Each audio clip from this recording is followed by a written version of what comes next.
This chapter is about medical anthropology. Medical anthropology is often considered a subdiscipline by itself. It is basically applied anthropology, which means that it is using anthropology to help populations. In medical anthropology, we study how health, illness, disease, and the transmission of disease, how we deal with it, varies from culture to culture. You remember at the beginning of the semester, I mentioned that all elements of a culture are closely linked together, and this includes health. The way we deal with health and illness is linked with many other of our cultural aspects. It's linked with the financial situation of a nation, if a country is wealthy or not. It's linked with how much people maintain traditional beliefs, what are their traditions, their rituals, to what extent people have access to education. It is even linked with religious and political systems, how much people are accept following orders from the authorities, or to what extent people maintain or cherish their liberties. The study of health and illness starts with how people perceive the dichotomy or the non-dichotomy between their body and their spirit. In the Western world, we have a very strong dualism between what the body is and what the spirit is. It's in this dichotomy is everywhere in our daily lives, and it's also in our belief system. The body will die, but the spirit will remain eternal. So we have this very strong notion of dualism. It comes from the Greeks. It comes from a long time ago. As when you hear a healthy spirit and a healthy body, well, it comes from centuries ago. This dualism is not present at the same degree everywhere in the world. In some other cultures, the body and the spirit are seen as totally connected. They go together. So in such systems, there is no strong difference between mental illness and physical illness. It is just illness. It's being unwell. So mental illness is not necessarily perceived as it is perceived in our Western society. We have to keep that in mind. This dichotomy is not present everywhere. Now I will explain two different perspectives on pathology, the relativist perspective and the universalist perspective. Before I start, I have to explain what pathology means, because I realized in the last years that students don't necessarily know what it means. Pathology, in the context of what we study here, means illness. So this is what it means. So when you hear pathology, means illness here. There is no good or bad way to have a perspective on pathology. So the relativist perspective and the universalist perspective are both good perspectives. They have to be considered together to have a complete overview when we study pathology. So let's start with the relativist perspective. It means that people from different cultures understand illness differently. And that is really important, and that is what I will focus on throughout this PowerPoint, because in anthropology, we are interested in cultural differences. So the relativist perspective says that illness is culture specific. This is what we'll see. One example of that I usually give in class is a health problem that is present cross-culturally, no matter where you live. When men get older, some will suffer from erectile dysfunction. And this health issue will be perceived differently in different cultures, will be accepted differently in different cultures as well. In the Western world, men do not accept that because it's not accepted to get old. People don't want to get old. We live with this cult of youth here.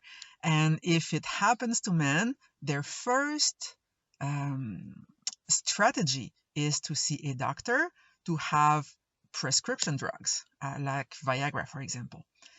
If you live in China, you'll have a totally different perspective on that. Men, their first strategy will be to go to the market and to see the herbalist and to buy some natural remedies. As you can see on the right picture here, you can buy dried seals' penises and take it in your tea or in your food, crushed into a powder, and it might really well work if your erectile dysfunction starts with a psychological aspect here.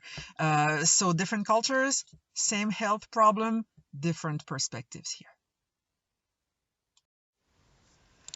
Also, the relativist perspective on pathology will admit and focus on the fact that what is problematic, what is pathological, what is seen as a disorder or illness in a culture might be totally normal in other culture. One example of that is homosexuality. It's totally normal here. You're different, but you're not sick. It's even illegal to try to treat people for that. It's not a disorder. In other cultures, it is seen as a health problem and people will seek remedies for that. Another example is the Asperger's syndrome. It's a form of high functional autism. One of my cousins has Asperger's syndrome and he's awesome at remembering dates. He knows all the dates of the whole world history. It's crazy. But he needs a lot of help for social interactions. Here in the Western world, the Asperger's syndrome is seen as a disorder, as a neurological disorder, and you need treatment for that. So, for example, my cousin has accommodations in schools, has a lot of help with that. Place the same person in a society where people depend on oral tradition. It is not considered as a disorder. The same person will have a lot of status because he can remember everything, when things happened and with whom, and so he will be the guardian of the oral tradition in another culture. So same disorder, different perspectives here. The universalist perspective on pathology will focus on things that do not change across cultures. It will focus on the fact that even if human beings live in a lot of different cultures, a lot of different traditions, we all share the same body systems. We all have the same respiratory system, nervous system. So according to this perspective, the understanding of pathology, of health and illness, should be universal because they are symptoms and they are cures that will work for everyone in the world. So this perspective is not better or worse than the relativist perspective. It is just complementary. Both work. So when we study health systems around the world, we have to consider both the relativist perspective and the universalist perspective on pathology. To reconcile these two perspectives, to put them together, one has to consider, when they study pathology, two types of symptoms that people have: central symptoms and what we call peripheral symptoms. And if we consider these two types of symptoms when we study pathology, then the two perspectives are used together. Central symptoms are those observed all around the world. in the same way. And I will take the example of depression as a pathology. As you noticed already, I focus a lot on mental disorders and not physical disorders here because this is what's interesting in anthropology. Huh? So central symptoms in depression are observed everywhere in the world, and these will include sadness and lack of energy. These are two symptoms of severe depression that are seen equally all around the world. Peripheral symptoms are those that are culture specific, that vary across cultures. So, when people suffer from severe depression, they will have as central symptoms sadness, but they will have other symptoms that will not be the same. They will depend on where people grew up and their culture. Studies were made with depression in North America and China, and interesting results were found. In China, when people suffer from severe depression, they will very often have intense pain in their body. And this is not observed here so much. Scholars say it is observed in China a lot because people have a much closer connection between the body and the mind than we have here. And this will explain that body pains. In North America, people who suffer from depression will very often express guilt as a feeling. And this is explained by the fact that we live in a very individualistic society where you're supposed to be autonomous, you're not supposed to need help from people around. And you feel guilty when you need help. And when you suffer from depression, you need help. This is why guilt is very often observed here, but not in China, because of the nature of the collectivistic society in China. It's normal to help and to need help. So people will not feel guilty when they have depression. And here in North America, people will not feel so much pain in their bodies because the body and the mind are much more disconnected. From now on, in the study of health systems around the world, we will focus on the relativist perspective on pathology because this is what is of interest for us in anthropology. We have seen already that the nature of illness and the symptoms of illness will be culture specific very often. Now we will focus on the culture-specific aspect of what is causing illness, the way to prevent illness, and the way to treat it. But let's say a few words about the culture-specific nature of illness.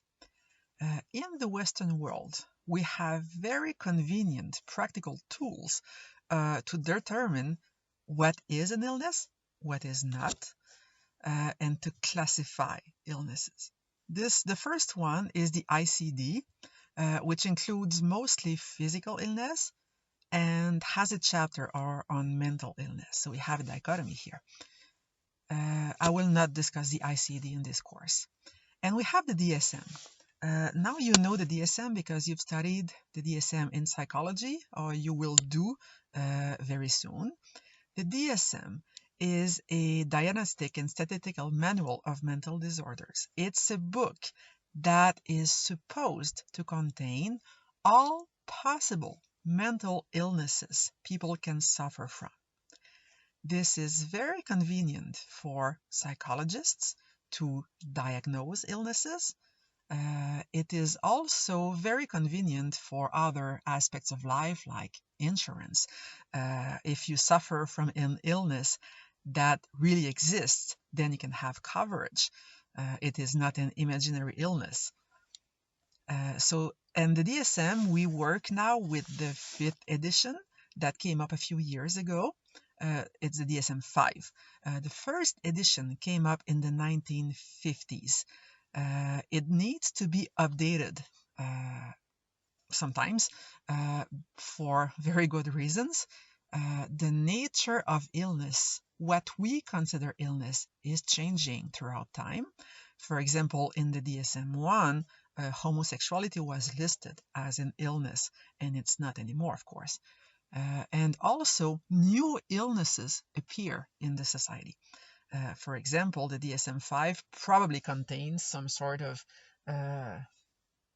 illness or name for addiction to gaming, online gaming, or cell phone addiction, and it was obviously not in the previous editions. So these need to be updated.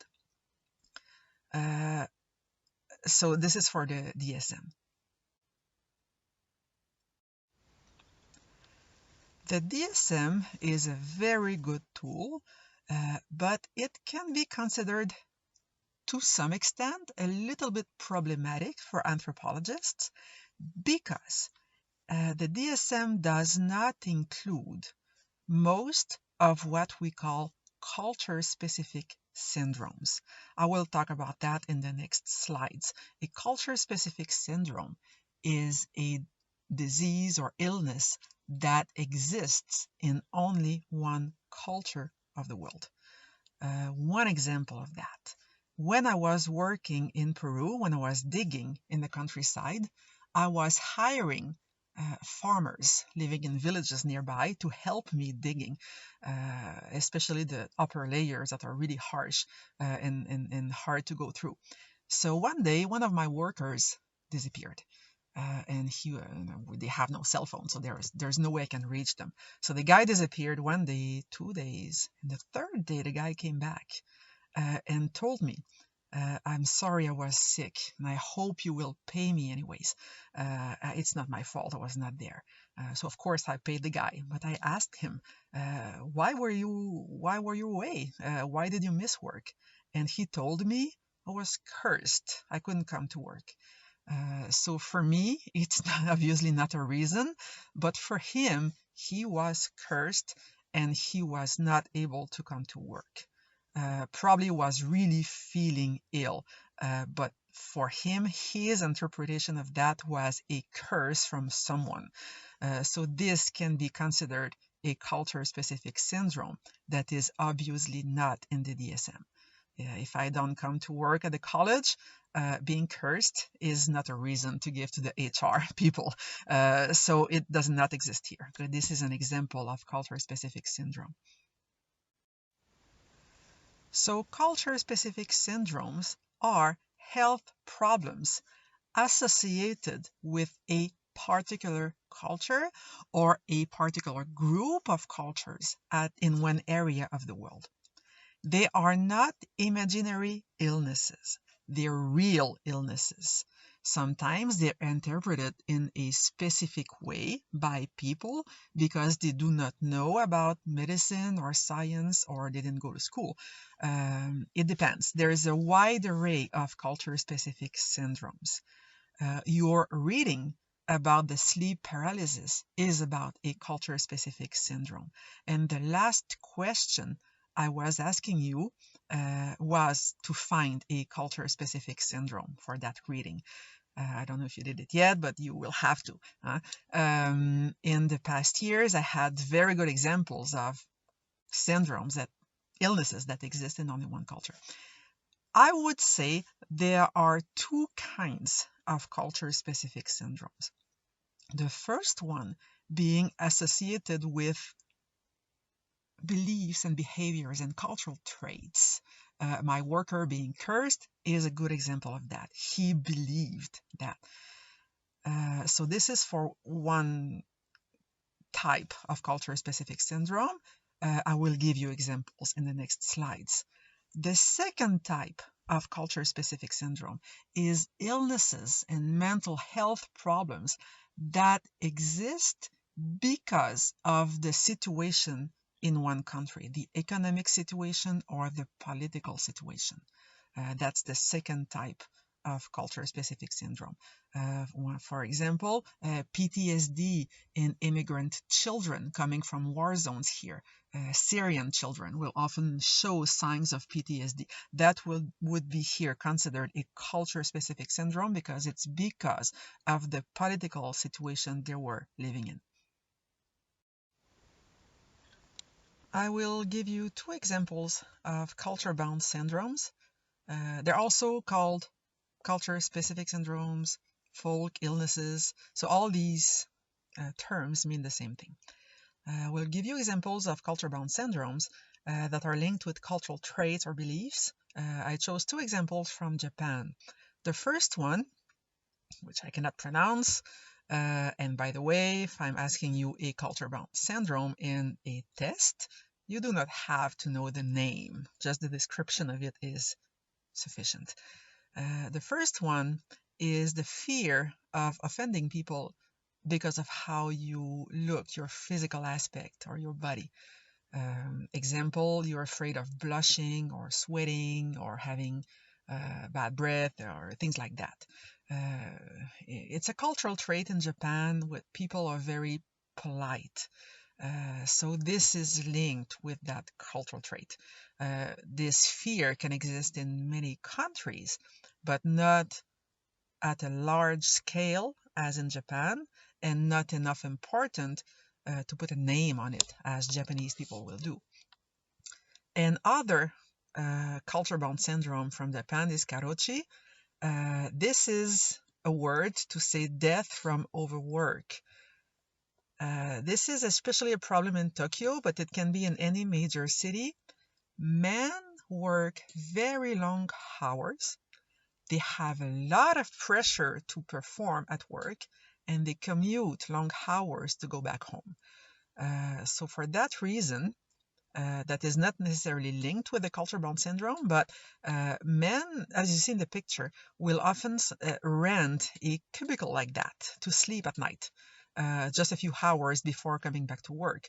So you work really hard to midnight, you go, you sleep a few hours in there, and early in the morning you get up and you go back to work. You don't even go back home to sleep.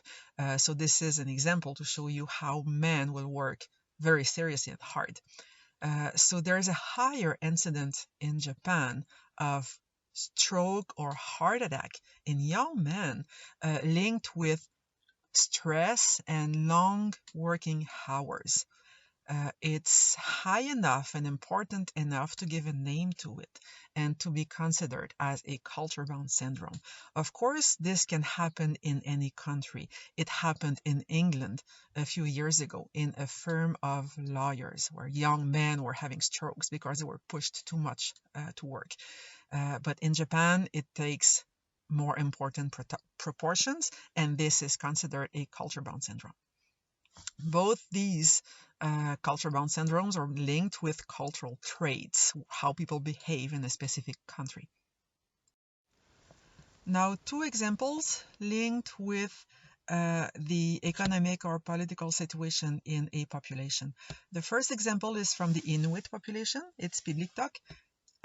It's rare today, but it was much more widespread in the past when Inuit populations only had access to their traditional foods in the winter. This syndrome is you faint, you become hysterical, and then you faint. And this is caused by not enough calcium in the diet paired with an overdose of vitamin A. Because the diet is strongly focused on sea animals during the winter. So there's not a lot of calcium in there, in seals and fish and whales. And there's a lot of vitamin A, which is bad for your body. Overdose of vitamins is generally not dangerous, but for vitamin A, people have to be careful. So both these aspects of the diet will cause this syndrome. So this is directly linked with economic situation and diet, life conditions. Another example is the resignation syndrome.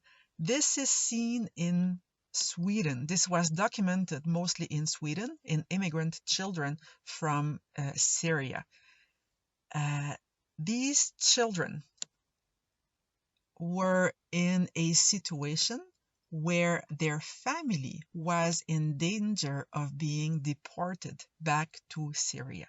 So adults can handle the stress better, but children could not. Some children could not handle the stress of it, so they started suffering from depression that became more severe until the point where they were in bed, unconscious, in a coma. And these children had to be fed with tubes by force, otherwise they would have died. We call that the resignation syndrome because life is for them is so stressful that they prefer dying from not eating and drinking and being active. It's really strange as a syndrome because these children did not respond to any stimulus of pain. If you put ice on their bodies, they do not respond. Their blood pressure, their heart rate are not rising. So they don't feel apparently physical pain, but they are still aware of what's going on around them because most of these children exit the coma when their is when their family is accepted in Sweden as official immigrants. So they hear somehow what's going on around them. And when they exit the coma, it takes a lot of time for them to resume normal activities. So it's a very powerful mental condition that is present in North Europe, in immigrant children. So that's an example of culture-bound syndrome that is linked with extreme political situations. Now I will talk about the perceptions of the cause and prevention of illness in different cultures. This slide and the following one are very important, and they are in the test. So make sure you understand that really well. So cause and prevention are considered differently in different cultures and sometimes differently in the same culture as well, depending on the generation or the social situation of people. The first way to interpret illness in this perspective is the naturalistic interpretation of illness. Naturalistic, what I mean here is the opposition to supernatural, okay? Naturalistic as an opposition to supernatural. So this happens mostly in countries and cultures where people are better educated. They're wealthier and they have a better access to scientific knowledge around them and education. So in this interpretation, illness is caused by the natural world, as opposed to the supernatural world. So, of course, prevention, cause, treatment, all this is based on natural factors. It can be traditional medicine like herbal tea, plants, but it can also be modern medicine like antibiotics, chemotherapy, etc.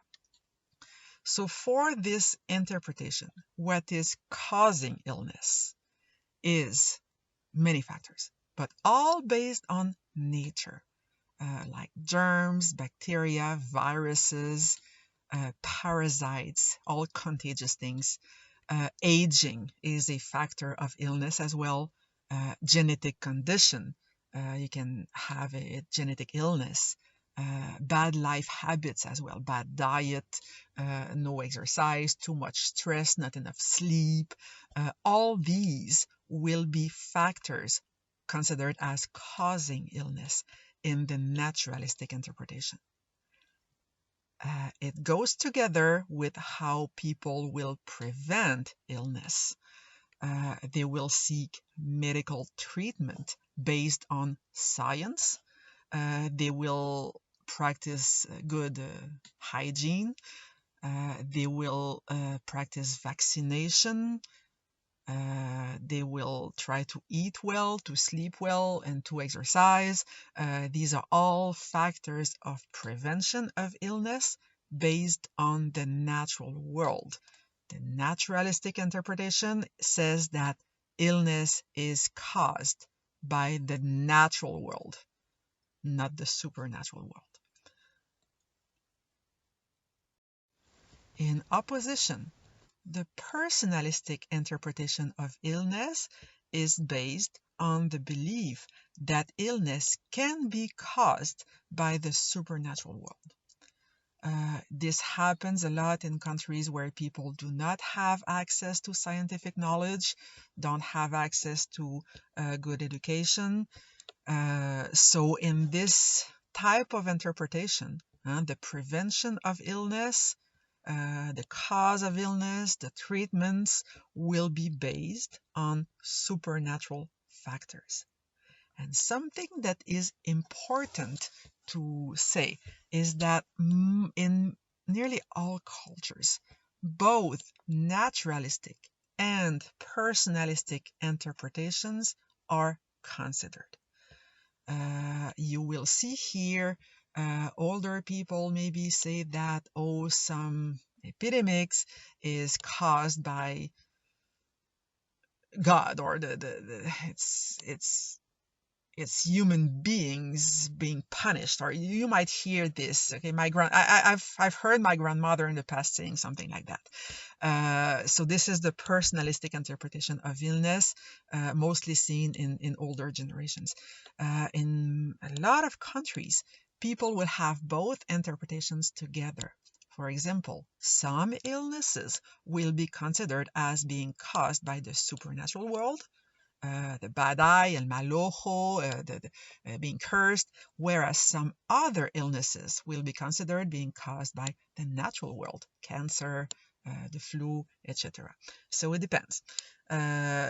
Both interpretations will exist in most cultures, but the personalistic interpretation is based on the supernatural world. Examples: people will think that some diseases might be caused by evil spirits, by God's punishment, by them not behaving well with other people, etc. So prevention will include aspects like praying, performing some rituals, performing some maybe sacrifices or offerings, wearing amulets on people's bodies. These kind of things will be done to avoid getting sick with certain types of illnesses. I had a funny example of that in the textbook I was using in the past years. This example is based on the disease that you have read about in your article, widow ghosts, angry ghosts, attacking young men in their sleep.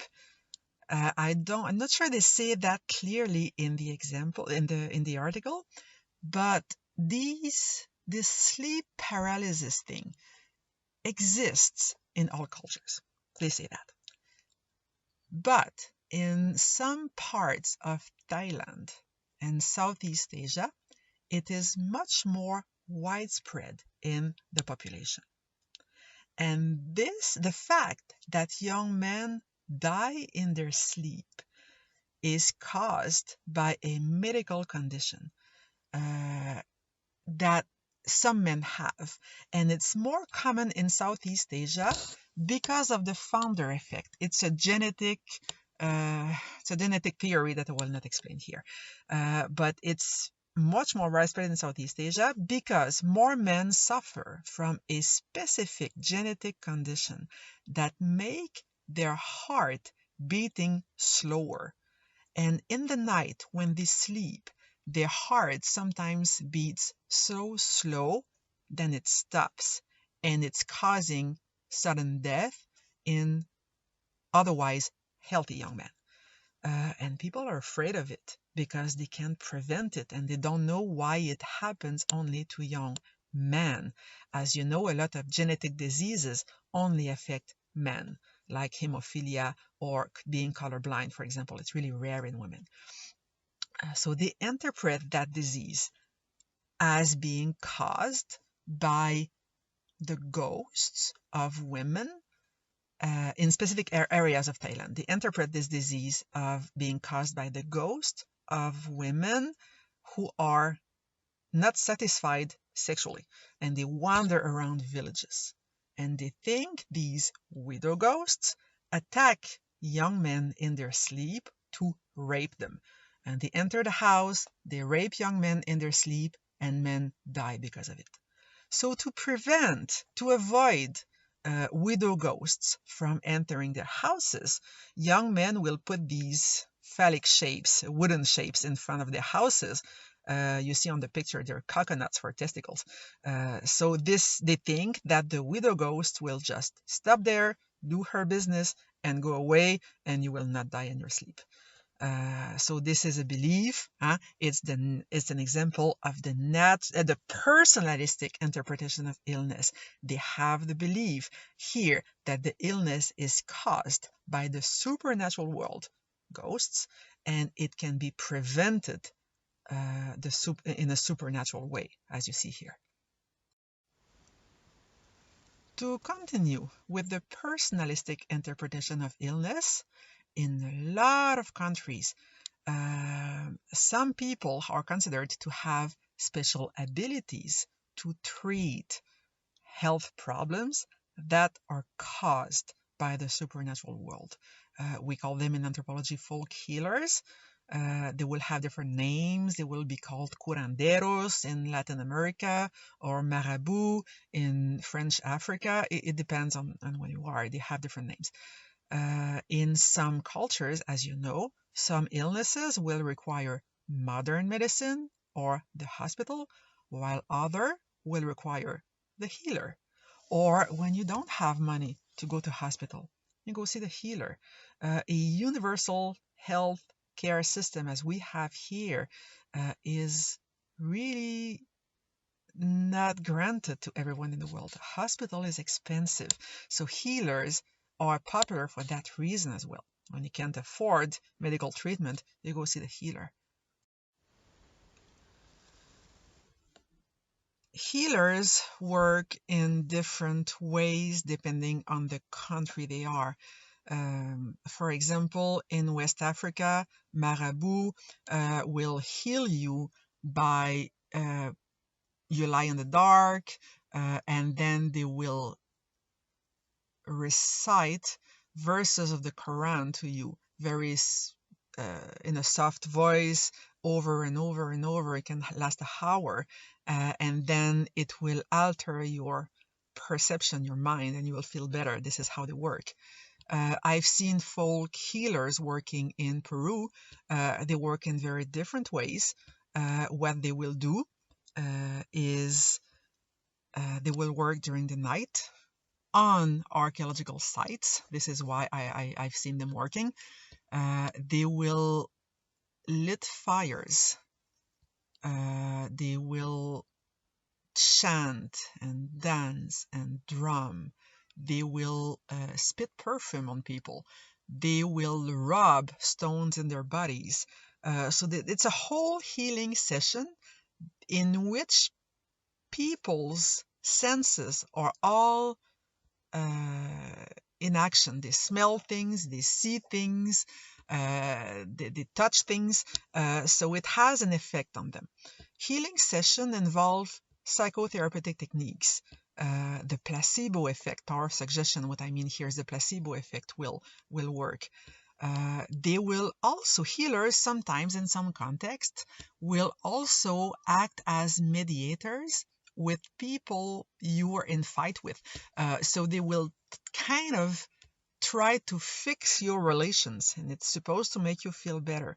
They will use hypnose, and all these techniques will stimulate neurochemicals in people's brains, and it will make them feel better. It does not cure illness, science says, but if some illnesses are being worsened by stress or anxiety, it will work on that, so people will be in a better mental state to get a cure. It works really well as well in some populations for pain management. because it works on people's psychology. Shamans are something else. They are a special kind of healer. So not all folk healers are shamans, but only a specific category. Shamanism comes originally from Siberia, North Russia. It is pretty widespread in Native American populations because probably it came with the first population crossing the Bering Strait thousands of years ago. It's a very old practice, and it is based on the belief that there is a parallel world of spirits, and these spirits that can be good or neutral or evil can affect you. They can, among others, make you sick or heal you. So, important difference between the shaman and the healer. The healer heals you himself or herself, but the shaman does not heal. Spirits heal. The shaman is just the middleman between the two. So they act as mediators between the world of the spirit and the world of the humans. Another important thing, when shamans use drugs, they use the drugs themselves, whereas a healer can give you the drug. So this is another difference. To communicate with the spirits, shamans need to use a specific technique we call trance. Trance means altered state of consciousness. So the shaman needs to be in a trance to communicate with the spirits, to ask them to heal you. So trance can be achieved in many ways. Popular ways will include chanting, drumming, dancing during a long time. It affects people's consciousness. You get high by drumming, boom, boom, boom, boom, boom, boom, boom, during an hour. There are here on the left picture traditional shamans from Siberia drumming. Another popular technique is taking hallucinogens, taking drugs to achieve an altered state of consciousness. On the right, this is a San Pedro cactus growing in South America. This is a popular way for shamans to heal people, to communicate with the spirit. Other ways will include fasting during many days, bloodletting, losing blood. When you lose a lot of blood before passing out, people have hallucinations. It's dangerous, don't try it home, but it's a technique that is used as well. So, shamans will enter trance, an altered state of consciousness. They will communicate with the spirits, and the spirits heal people.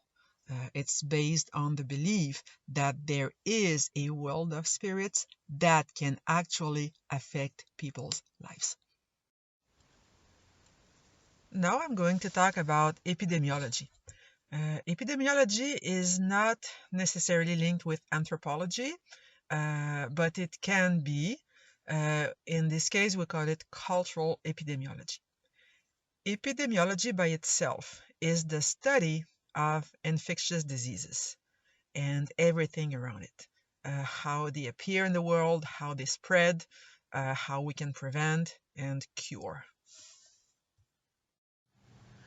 To slow the spread of an infectious disease, which is the goal of epidemiologists, these must first identify where the disease appears, identify the major paths of transmission, anticipate it, when it's going to happen, how and where in the near future, and inform the population so the population can change their behaviors. This is linked with anthropology to a certain extent when we call it cultural epidemiology. So how do we identify how a disease it transmits in the population? This is by studying the link people have, the rituals they have, how they gather, and these are cultural aspects. How do we anticipate the transmission of disease? Also is strongly linked with culture. Where and when are the people meet?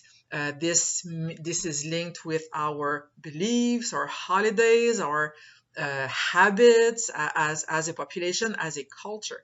And to accept, to change our behaviors is to accept, to change our culture a little bit, or some aspects of it. So this tasks of epidemiologists is linked with the task of anthropologists sometimes. In this case, this is what we call cultural epidemiology. So, avoiding the spread and transmission of infectious diseases is a task for medical staff, but it is helped and it's accomplished much more effectively when medical staff understand how people behave and their cultural behaviors. A good example of that that is kind of too early to talk about it is the COVID-19 crisis we're in.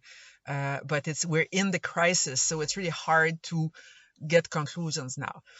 A good example I can use is the Ebola crisis of 2014. You probably remember that. It happened in 4 countries of West Africa that were specifically affected by this crisis. And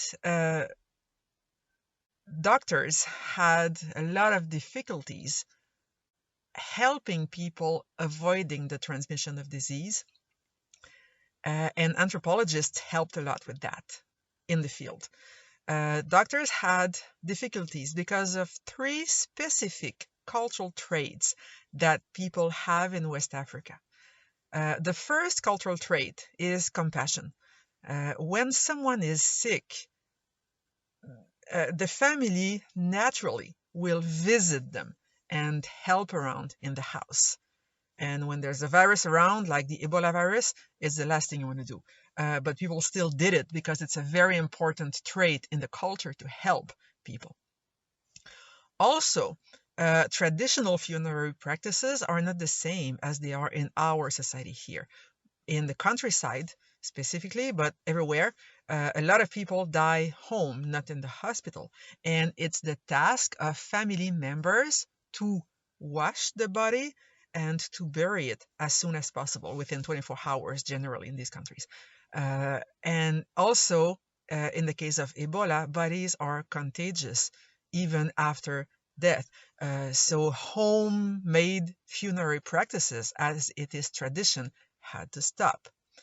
And other cultural traits important there is visiting folk healers because of beliefs and also because of financial limitations. It's really expensive to go to the hospital to see a doctor, so your first reaction when you're sick is to see the folk healer.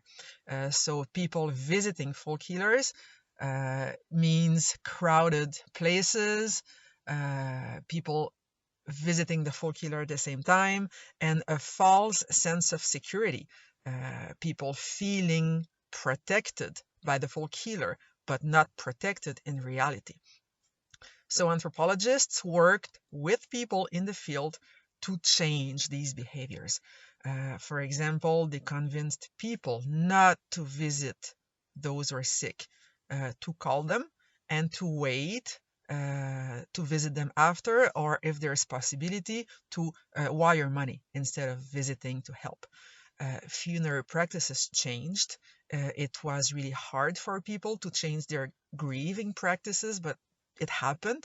And folk healers had to drastically change their practices as well. And it worked. The crisis lasted a year maybe, but it was under control because people changed their cultural behaviors. And there is this example of the ongoing crisis of COVID-19, which is interesting anthropologically. It's always easy for us to think that other people should change their cultural behaviors, or it's not a big deal, they just have to stop doing that ritual, stop practicing that thing they do in their culture. But when we are in the crisis, we realize that things are not so easy. We don't want to change our cultural behaviors, but we expect other people to do it. So we cannot step back to analyze this crisis because we are the 2 feet in the peak of the crisis right now. But if we take a look at what people do worldwide to change their cultural behaviors, we can see some interesting things. You know that the first wave of COVID-19 was very strong in Iran. And right at the peak of this first wave was the New Year celebration, the traditional New Year celebration. And normally, what kids and a lot of people do in this during this day is they gathered a lot of people in the streets together, and the kids jump over bonfire. This is to ward away sickness. It's a ritual. But as you can imagine, during an epidemic, a pandemic, gathering thousands of people in the street together, it's not a good way to ward away disease. So people had to find alternative rituals to this because of the confinement. So what they did is they jumped over fire, but in the house. You cannot lit a bonfire in a house, so they were jumping under candles last spring. It changed their behaviors. Another example that happened at the same time is Ramadan last year. It was at the peak of the first wave. So people usually during that time, especially on Fridays, they meet all together in mosques and they pray together. And they're very close to each other physically. It was not possible last spring, so people had to pray alone home with their families, or if they gathered in mosques, they must keep a safe distance between them. Same thing for the Mecca. Usually millions of people gather at this place, and this year they welcomed 1,000 pilgrims instead, just 1,000. So Muslims also changed their cultural practices. An important ritual we have in North America is the spring break. And this also happened at the peak of the first wave last year. And it was really hard for Americans to change this ritual we have. It's not religious, but it's a very important cultural aspect. It is a ritual. And people were not willing to change that behavior. So the next months will be interesting to analyze, to see what behaviors people will be willing to change and what will not change, and the results of it. So we live in a kind of experiment in cultural epidemiology right now.